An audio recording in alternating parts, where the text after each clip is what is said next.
Hello ma'am, hello everyone, and good morning.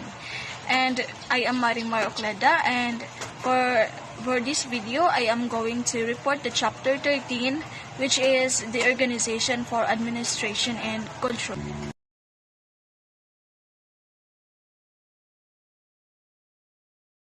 So let us start. No business runs itself. It needs repeated stimulation. It is not easy to build a business, and it takes time, intelligence, and hard work. A business will run smoothly only if proper attention is given to it. A group of unarranged machines, a body of unarranged works, and a pile of unassembled materials do not make a going concern. As to what is to be produced, to whom it may be sold, who is to do each part of the work, when the goods are to be finished, whether the quality satisfactory, how money is to be collected and paid out, and how to settle a wide range of problems, and all of this must be administered and controlled. So, administration and management. The function of administration and control is to keep the business going smoothly, to apply the necessary stimulus and direction, and to look ahead for possible opportunities as well as danger signals. The act of administration refers to the establishing and maintenance of major policies, while management refers to the carrying out and implementation of those policies. So, management problems. Management problems may be groups, namely, first is problems of policy, which involve the setting of major objectives and formulating plans of action for their attainment. Second, problems of organization, which involve the classification of activities into administrative groups, fixing responsibility for the performance of each group, and providing for the performance of each group and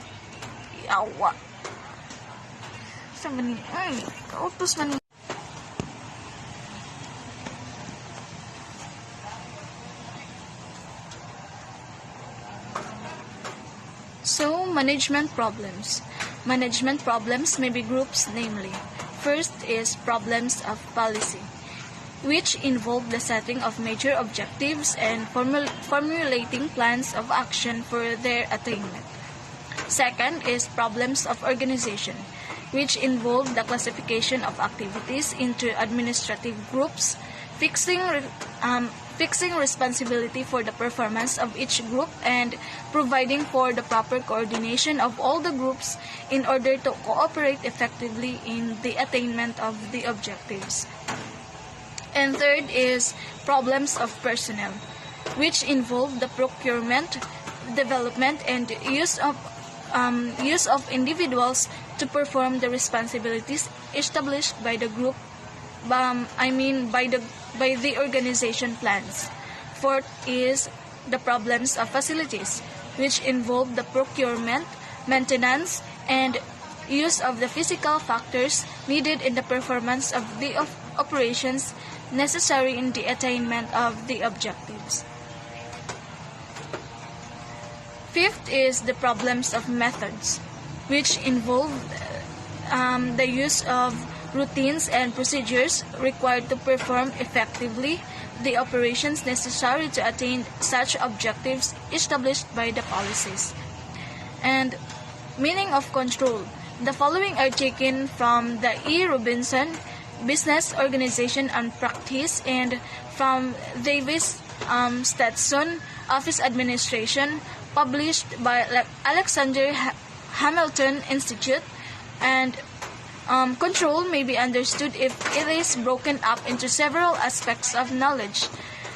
First is knowing exactly what work is to be done, as to quantity and quality, and as to time available. Second is knowing what resources are available for doing the work, as to personnel, as to materials, as to equipment, and as to other facilities. Third is knowing that the work has been done or is being done with the resources available, within the time available, at a reasonable cost as compared with standard cost and in accordance with the required standard of quality. Fourth is knowing immediately of any delays or variations as to the happenings, as to the cause, and as to the remedy. Fifth is knowing what is being done to remove such hindrances as to who is doing it, as to how he is doing it, and as to when it will be done. Sixth is knowing when it is done, as to time finished, as to quality of the finished job, and as to who did it. And lastly, knowing that recurrences are guarded against, in what way, by whom, at what cost, with what system of inspection. So, next is the elements of control. Control, in order to be effective, must be afforded with necessary elements such as authority and knowledge, guidance and direction, constraint and restraint. To exercise control, the manager must be able to know what the situation is and what it should be. He should know what to do to bring the situation into line. Equally important is to have authority to undertake necessary and appropriate action. In the execution of control, the manager, therefore, must have his lines of communication established, open, and functioning. In every management problem, there is present a multitude of elements and conditions. Some of these are desirable and which the manager would like to retain. Others are undesirable and have to be eliminated or discarded. Controlling, therefore, is the conscious directing or influencing of certain causes so that certain desired results could be effected. And next, administrative control. A basic task of management has to do with control, together with planning, organizing, coordinating, and directing. Control is one of the functions of management. When management introduces rules and regulations, standard operating procedures, and standing orders, and when it sees to it that these are followed in order to attain the company's objectives, it is establishing and enforcing controls. Next is the budget. The budget is a collection of estimates of income and expenditures for a future period based upon past experience, present conditions, and anticipated future trends. The budget is a tool of management whereby it hopes to achieve the highest reasonable expectation of operating efficiency. The business budget, being a tool of management, is only useful as the care with which it is prepared and the manner it is followed. It makes management regularly study financial conditions, the market for the company's products, and properties of the general market.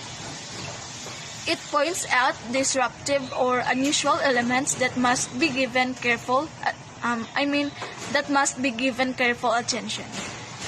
It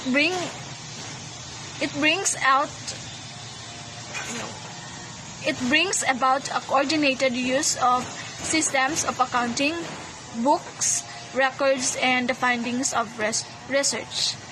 A budget may cover a single item of expense, such as the advertising budget, or it may cover an entire department's activities, such as the sales budget or the purchasing budget. When the term budget is used singly, however, it usually refers to the budget of the business enterprise. Next is the government controls.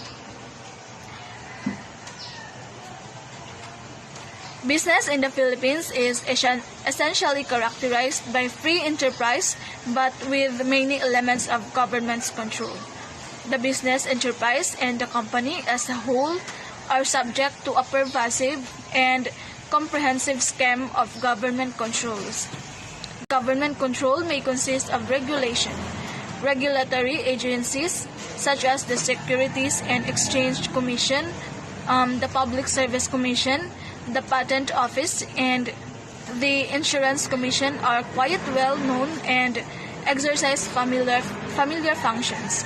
The government enforcement of pure foods laws, labor law, social security legislation, anti-monopoly laws, and even tariff, customs, and revenue codes is an example of government control of business.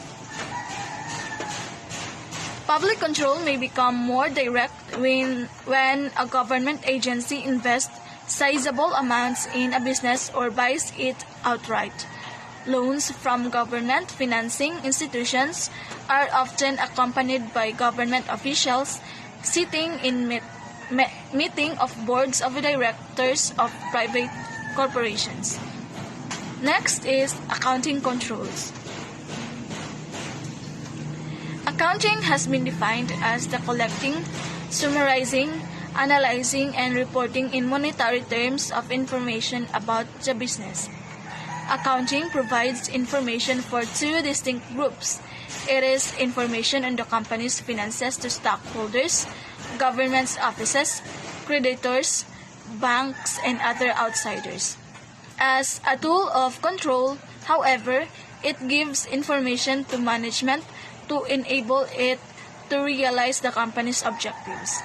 As a tool of control, accounting communicates to all personnel in concrete terms of pesos and centavos just what management wants the employees to do. It motivates personnel and enables review or checking up of their efforts and activities.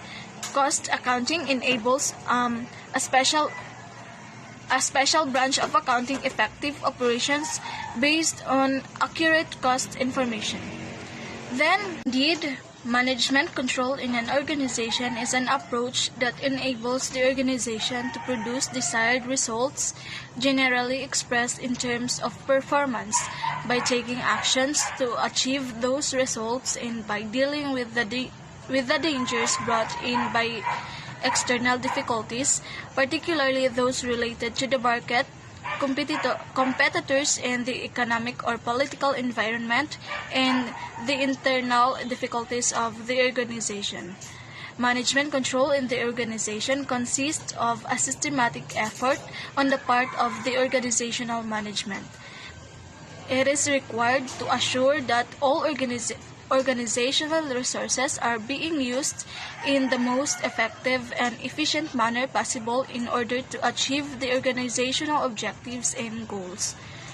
It constitutes, number 1, setting of performance standards with planning objectives. 2nd, designing of information feedback systems. 3rd, comparison of actual performance with the predetermined standards, plans, or objectives in order to determine whether there are any deviations and to measure their significance. And 4th is taking of any remedial action if needed. Management control describes the means by which the actions of the individuals or groups within the organizations are constrained to perform certain actions while avoiding other actions in an effort to achieve organizational objectives and goals. It is not to be seen as an activity of exclusive competence of the administration area, but rather as a process which involves all the functions of the organizations at the top appropriate levels of responsibilities. Management control can be defined as the process whereby the organization sets itself performing objectives and strives to achieve them as best it can over time. It is a method of managing the performance of the organization. It is an approach that is pursued over time, both before the action in the planning phase and after the action in the monitoring and analysis of the results phase. The approach is therefore progressive. That is why it is a controlled process.